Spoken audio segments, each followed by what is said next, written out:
Vlkodlak. Jeden nádeník jedenkrát vyčíhal, jak hospodář se převrhl za humnem přes kládu, i udělal se vlkem a běžel do lesa.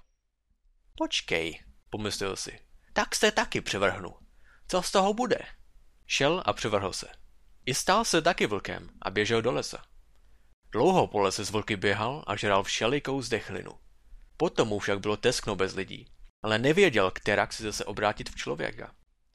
I přišel do humna a vidí hospodáře. I chce k němu po lidsku promluvit, ale zavil po vlcku. A psi hned se kolem něho zběhli. Ubožák musel utéct do lesa.